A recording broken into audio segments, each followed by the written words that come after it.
ಕುಮಾರ್ ನೋಡಿ ಸ್ನೇಹಿತರೆ, ನಂಜನಗೂಡಿನ ದೇವಸ್ಥಾನದ ಬಳಿ ಒಬ್ಬರು ವಿಷ ಕುಡಿದು ಮೃತಪಟ್ಟಿದ್ದಾರೆ. ಅವರು ಎಲ್ಲಿಯವರು ಏನು ಅಂತ ಪೊಲೀಸ್ ಆರಕ್ಷಕರು ತನಿಖೆ ಮಾಡ್ತಾನೆ ಇದ್ದಾರೆ. ಆದರೆ ಅದು ಸರಿಯಾಗಿ ಸಿಗ್ತಾ ಇಲ್ಲ. ಕಾರಣ ಅವ್ರು ಎಲ್ಲಿಯವರು ಅಂತ ಯಾರಿಗೂ ಗೊತ್ತಾಗ್ತಾ ಇಲ್ಲ. ದಯವಿಟ್ಟು ಅವರ ಫೋಟೋ ಹಾಕ್ತೀನಿ.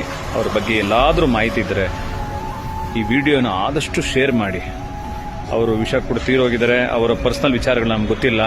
ಅವರ ಮನೆಯವರಿಗೆ ತಲುಪಲಿ. ಯಾಕಂದ್ರೆ ಅವ್ರ ಮಕ್ಕಳು ಹೆಂಡತಿ ಅಂತೂ ಇದ್ದೇ ಇರ್ತಾರೆ. ಅದರಿಂದ ಎಲ್ಲೋ ಮಿಸ್ಸಿಂಗ್ ಕಂಪ್ಲೇಂಟ್ ಕೊಟ್ಟಿರ್ತಾರೆ.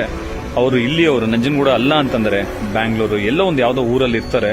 ಅವ್ರ ಸಂಬಂಧಿಕರು ಅವ್ರಿಗೆ ಈ ವಿಡಿಯೋ ತಲುಪಬೇಕು. ಅದು ನಿಮ್ಮ ಕೈಲಿ ಮಾತ್ರ ಸಾಧ್ಯ, ಕನ್ನಡಿಗರೇ. ಯಾಕಂದ್ರೆ ಕೊನೆಯ ಅಂತ್ಯ ಸಂಸ್ಕಾರದಲ್ಲಾದರೂ ಅವರ ಸಂಬಂಧಿಕರು ಭಾಗವಹಿಸಲಿ. ಅಣ್ಣನೋ ತಮ್ಮನೋ ಅಪ್ಪನೋ ಎಲ್ಲೋ ಹೋಗೋರೆ ಬರ್ತಾರೆ ಅಂತ ಅವ್ರ ಮನೆಯವ್ರು ಕಾಯ್ತಾ ಇರ್ತಾರೆ. ಆದರೆ ಇವರು ಯಾಕೆ ವಿಷ ಕುಡಿದ್ರೋ ಗೊತ್ತಿಲ್ಲ. ಅವ್ರ ಫೋಟೋ ಹಾಕ್ತೀನಿ. ದಯವಿಟ್ಟು ವಿಡಿಯೋನ ಶೇರ್ ಮಾಡಿ. ಅವ್ರ ಸಂಬಂಧಿಕರಿಗೆ ತಲುಪಲಿ. ಬಹಳ ಬೇಜಾರಾಗುತ್ತೆ. ಸಾವಿರಾರು ಶವಗಳಿಗೆ ಅಂತ್ಯ ಸಂಸ್ಕಾರ ಮಾಡ್ತಾ ಇದ್ದೀನಿ.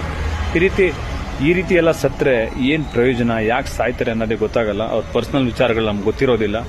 ದಯವಿಟ್ಟು ವಿಷ ಕುಡಿಯೋದು, ಹ್ಯಾಂಗ್ ಮಾಡ್ಕೊಳ್ಳೋದು, ಈ ಕೆರೆಗೋ ಬಾವಿಗೋ ಬಿದ್ದೋಗೋದು, ಭಗವಂತ ಕೊಟ್ಟಂತ ಆಯುಸ್ನ ನೀವೇ ಕಳ್ಕೋತಾ ಇದ್ದೀರಾ.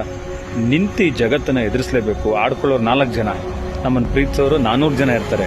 ಈ 4 ಜನದ ಬಗ್ಗೆ ಚಿಂತೆ ಮಾಡ್ಕೋದು ಬಿಟ್ಟು 400 ಜನ ನಮ್ಮನ್ನು ಪ್ರೀತಿ ಮಾಡ್ತಾರಲ್ಲ ಅಂಥವ್ರಿಗಾಗಿ ನಾವು ಬದುಕಬೇಕು. ದಯವಿಟ್ಟು ಈ ವಿಡಿಯೋನ ಶೇರ್ ಮಾಡಿ. ಅವರ ಸಂಬಂಧಿಕರಿಗೆ ಈ ಫೋಟೋ ತಲುಪಿದ ನಂತರ ನಂಜನಗೂಡಿನ ಪೊಲೀಸ್ ಆರಕ್ಷಕರನ್ನ ಬಂದವರು ಭೇಟಿ ಮಾಡಲಿ. ಜೈ ಹಿಂದ್, ಜೈ ಕರ್ನಾಟಕ.